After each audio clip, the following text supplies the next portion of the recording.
विद्यार्थियों, पिछले वीडियो के क्रम में जिसमें हमने सीखा था वृत्तखंड और त्रिज्यखंड के क्षेत्रफल और उनसे संबंधित सूत्रों को हमने सीखा था। तो उसमें वृत्तखंड और त्रिज्यखंड के क्षेत्रफलों के सूत्र हमने प्राप्त किए थे। तो वृत्तखंड का क्षेत्रफल ज्ञात करने के लिए हमने जाना था कि त्रिज्यखंड के क्षेत्रफल से संगत त्रिभुज का क्षेत्रफल घटाना होता है। ये रहा। और इसमें समस्या ये थी या तकनीकी बिंदु ये था कि त्रिभुज का क्षेत्रफल किस प्रकार से प्राप्त किया जाएगा। तो इसके लिए मैंने आपको बताया था कि संगत त्रिभुज का क्षेत्रफल ज्ञात करने के लिए आपके पास तीन स्थितियां होंगी। नंबर एक, यदि थीटा 90 हो तो उस समय आप त्रिभुज का क्षेत्रफल 1/2 त्रिज्या का वर्ग इस तरह से प्राप्त कर लेंगे। और यदि थीटा 60 होगा तो ऐसी स्थिति में यहां पर बनने वाला AOB त्रिभुज समबाहु त्रिभुज होगा और उस समय समबाहु त्रिभुज के क्षेत्रफल का सूत्र वर्गमूल 3/4 भुजा का वर्ग यानी वर्गमूल 3/4 त्रिज्या का वर्ग रखकर आप उस संगत त्रिभुज का क्षेत्रफल प्राप्त कर लेंगे। लेकिन तीसरी और अंतिम स्थिति यह है, यदि थीटा का मान 90 अथवा 60 के अतिरिक्त कुछ भी हो तो आप किस प्रकार से इस क्षेत्रफल को प्राप्त कर पाएंगे। तो उसके लिए देखें या संगत त्रिभुज का क्षेत्रफल आप किस तरह से निकालेंगे। तो सबसे पहले तो हम मान लेते हैं, देखिए ये जो कोण है ये थीटा है, हमें मालूम है इन दो त्रिज्याओं के बीच कोण थीटा है। तो बस थोड़ी देर के लिए हम कैलकुलेशन को सरल करने के लिए फिलहाल माना जो थीटा है वो 2 फाई के बराबर है। ये अक्षर फाई है, आप इसके स्थान पर कुछ भी यूज कर सकते हैं। ये फाई 2 फाई इसलिए मान लिया है ताकि इसका आधा करने में सरल हो। देखिए ये एक सम है, मैं लिख देता हूं OM लंबवत AB। ठीक है, OM AB पर लंब है, यानी कि किसी समद्विबाहु त्रिभुज में जो शीर्ष लंब खींचा जाता है वो माध्यिका का भी कार्य करता है। तो हम ऐसा कह सकते हैं OM त्रिभुज AOB की माध्यिका है। माध्यिका कहने का अर्थ होता है ये MAB का मध्य बिंदु हो जाएगा। ठीक है, तो यदि MAB का मध्य बिंदु है इसका मतलब बनता है AM और MB दोनों हो गए बराबर और ये हो जाएंगे दोनों ही AB के ठीक ठीक आधे, AB/2। ठीक है, अब हम इस पूरे को यदि 2 फाई कह रहे हैं जो कि थीटा है, तो इस हिसाब से ये जो इस तरफ का आधा कोण हुआ ये हो गया फाई। ठीक है, और इस तरफ ये जो आधा कोण है ये बन गया फाई। वैसे भी आप देख सकते हैं ये दोनों ही त्रिभुज यहां पर सर्वांग सम होंगे RHS सर्वांग समता से, इसलिए ये भुजा बराबर, ये भुजा बराबर, ये दोनों भुजाएं बराबर, ये उभयनिष्ठ भुजा, तो सीधे सीधे ये दोनों त्रिभुज हो गए सर्वांग सम। ठीक है, यानी ये कोण इसके बराबर, ये सब बातें हम जानते हैं। ठीक है, इस त्रिभुज को देखें ध्यानपूर्वक OMA को।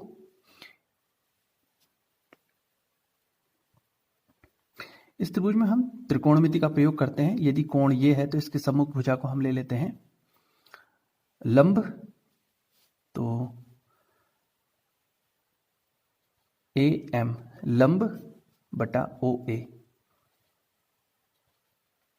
कर्ण, लंब बटे कर्ण होता है साइन थीटा। यहां पर कोण है फाई तो हम लिखेंगे sine phi.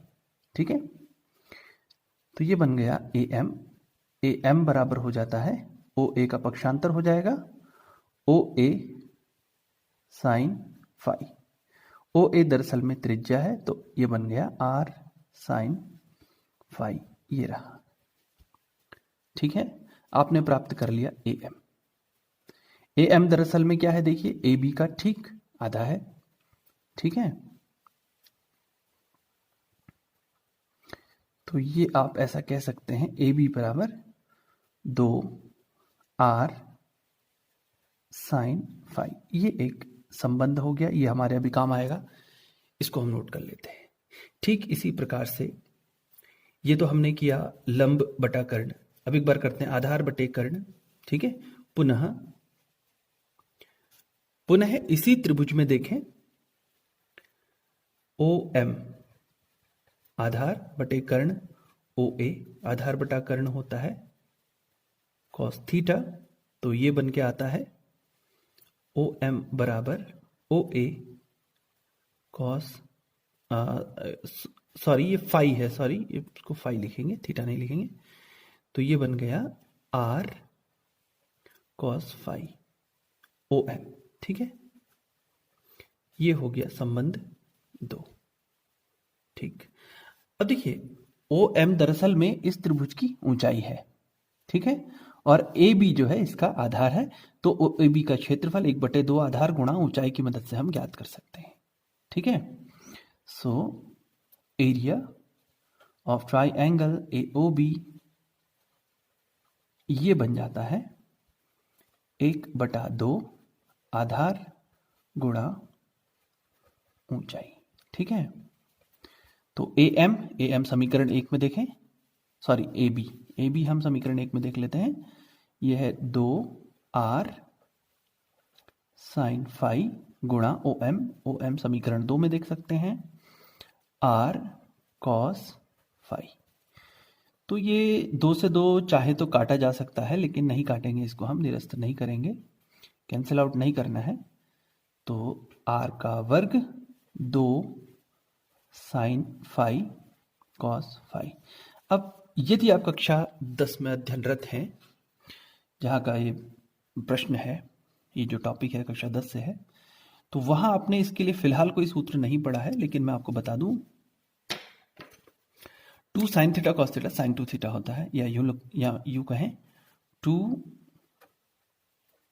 Sine phi cos phi बराबर होता है साइन 2 फाई, यानी कोण का ठीक दुगना हो जाएगा। ये एक सूत्र है, आप इसको याद कर सकते हैं।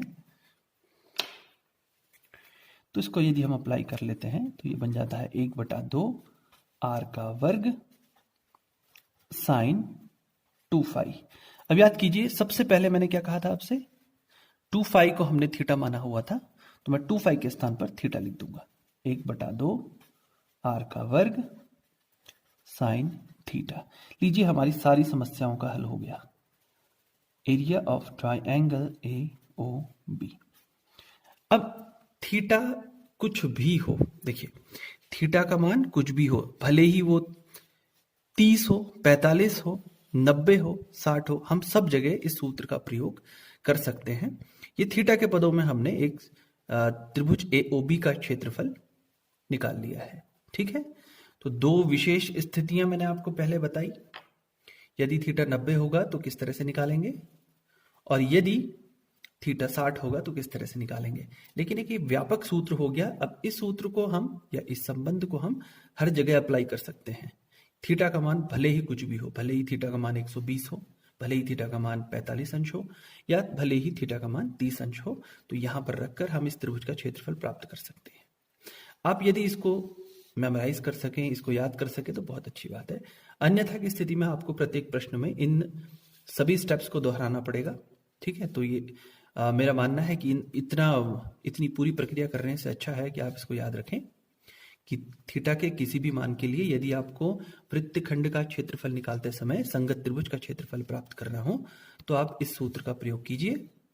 संगत त्रिभुज का क्षेत्रफल 1/2 आर का वर्ग साइन थीटा। हाँ, लेकिन एक बात ध्यान रहे, ये तो त्रिकोणमिति से संबंधित है, तो वैसे तो माह दिसंबर का आ गया है। मुझे लगता है त्रिकोणमिति सभी ने कर लिया होगा, लेकिन अगर जिसने त्रिकोणमिति नहीं किया है तो वो इस प्रश्न को या इस भाग को हल नहीं कर पाएंगे। तो त्रिकोणमिति सीखने के लिए आप मेरे पिछले वीडियोस देख सकते हैं। तो आशा करते हैं ये विधि भी आपको समझ में आ गई होगी, ये तीसरा प्रकार भी समझ में आ गया होगा। तो इस तरह से हमने तीनों बातें क्लियर कर ली हैं। वृत्तखंड का क्षेत्रफल कैसे प्राप्त करेंगे, या त्रिज्यखंड का क्षेत्रफल कैसे प्राप्त करेंगे। अभी हमने बात करी लघु वृत्तखंड की, तो दीर्घ वृत्तखंड का क्षेत्रफल कैसे प्राप्त करेंगे। बिल्कुल आसान, पूरे वृत्त के क्षेत्रफल में से लघु वृत्तखंड का क्षेत्रफल यदि हम घटा देते हैं तो हमें मिलता है दीर्घ वृत्तखंड का क्षेत्रफल। ठीक है, तो इसके लिए मैं सूत्र लिख देता हूं, ये बिल्कुल आसान है। तो ये रहा दीर्घ वृत्तखंड का क्षेत्रफल वृत्त के क्षेत्रफल में से यदि हम लघु वृत्तखंड के क्षेत्रफल को घटा देते हैं तो दीर्घ वृत्तखंड का क्षेत्रफल प्राप्त हो जाता है। ठीक है, हमने सीख लिया है त्रिज्यखंड का क्षेत्रफल थीटा बटा 360 गुणा पाई आर का वर्ग। दीर्घ त्रिज्यखंड का क्षेत्रफल कैसे प्राप्त होगा? वृत्त के क्षेत्रफल से लघु त्रिज्यखंड का क्षेत्रफल घटा देंगे। अभी देखा वृत्तखंड के क्षेत्रफल की बात जब हमने करी तो वृत्त के क्षेत्रफल में से लघु वृत्तखंड का क्षेत्रफल घटा देंगे। तो वृत्त का क्षेत्रफल होता क्या है? वही पाई आर का वर्ग। और लघु वृत्तखंड का क्षेत्रफल, लघु वृत्तखंड का क्षेत्रफल ये रहा थीटा बटा 360 पाई आर का वर्ग ऋण संगत त्रिभुज का क्षेत्रफल। तो यदि हमसे दीर्घ वृत्तखंड का क्षेत्रफल पूछा जाए तो वो सबसे लेंथी प्रश्न होगा और इस तरह से हम उनको हल कर पाएंगे। तो इसको एक या दो प्रश्न करके हम बहुत आसानी से समझ सकते हैं।